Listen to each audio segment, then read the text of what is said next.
ಜಿ5 ಇರುವಾಗ ನೀವು ನಿಮ್ಮ ನೆಚ್ಚಿನ ಶೋಗಳನ್ನ ಎಂದಿಗೂ ಮಿಸ್ ಮಾಡಿಕೊಳ್ಳುವುದಿಲ್ಲ. ಅದು ಸಂಪೂರ್ಣ ಉಚಿತವಾಗಿ. ಹಲೋ ಮಗ, ಮನೆ ತುಂಬಿಸ್ಕೊಂಡ್ರಾ? ಹೇಗಿದೀಯಾ ನೀನು?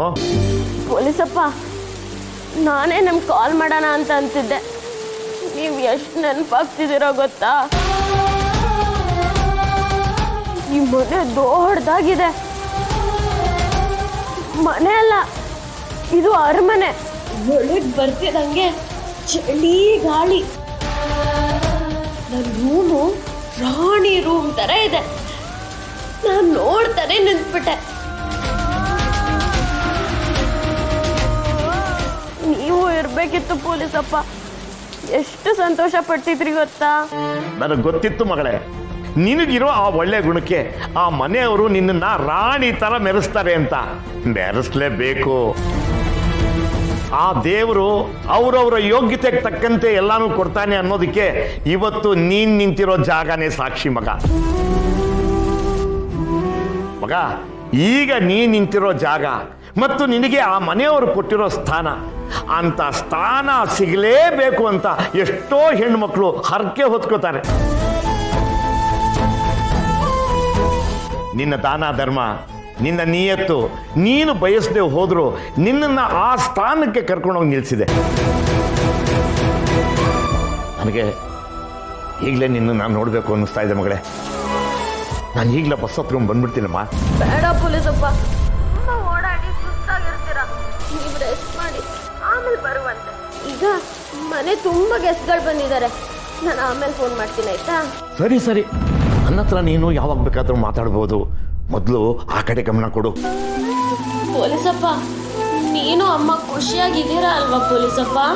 ಕಂದ, ನೀನು ಖುಷಿಯಾಗಿದ್ದೀನಿ ಅಂತಂದ್ರೆ ನಮ್ಗೆಲ್ಲಾನು ಖುಷಿನೇ. ಆಯ್ತು ಆಯ್ತು, ಇಡ್ತೀನಿ.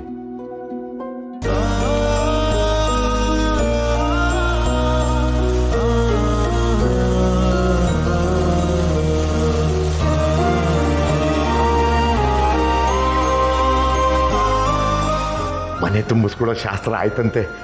ಭರ್ಜರಿಯಾಗಿ ಸ್ವಾಗತ ಕೋರದ್ರಂತೆ.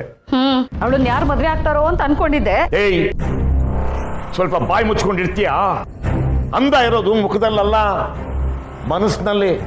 ಭಗವಂತನ ಗೊತ್ತು ಅವಳ ಯೋಗ್ಯತೆಗೆ ಏನು ಕೊಡಬೇಕು ಅಂತ, ಅದನ್ನ ಕೊಟ್ಟಿದ್ದಾನೆ.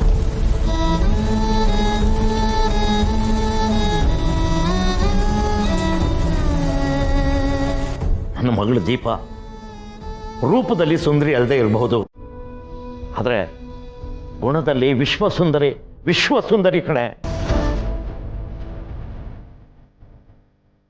ನನ್ನ ಮಗಳು ದೀಪ ನಾನು ಹೇಳಿದೆ ಅನ್ನೋ ಒಂದೇ ಒಂದು ಕಾರಣಕ್ಕೆ ತನಗಿಷ್ಟ ಇಲ್ಲದೆ ಹೋದ್ರು ತಾಲಿ ಕಟ್ಟಿಸ್ಕೊಂಡ್ಳು.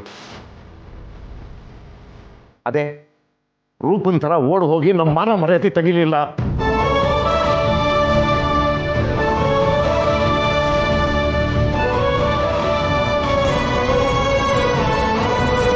ಒಂದು ವಿಷಯ ನೆನ್ಪಿಟ್ಕೊಡಿ, ನನ್ನ ಮಗಳು ತೆಗೆದುಕೊಳ್ಳೋ ಯಾವುದೇ ನಿರ್ಧಾರ ಸರಿಯಾಗಿ ಇರುತ್ತೆ. ಯಾಕಂದ್ರೆ ಅವಳ ಜೊತೆ ದೇವರಿರ್ತಾರೆ. ಜಿ5 ಆಪ್ ಡೌನ್ಲೋಡ್ ಮಾಡಿ ಎಲ್ಲಾ ಸಂಚಿಕೆಗಳನ್ನು ಸಂಪೂರ್ಣ ಉಚಿತವಾಗಿ ನೋಡಿ.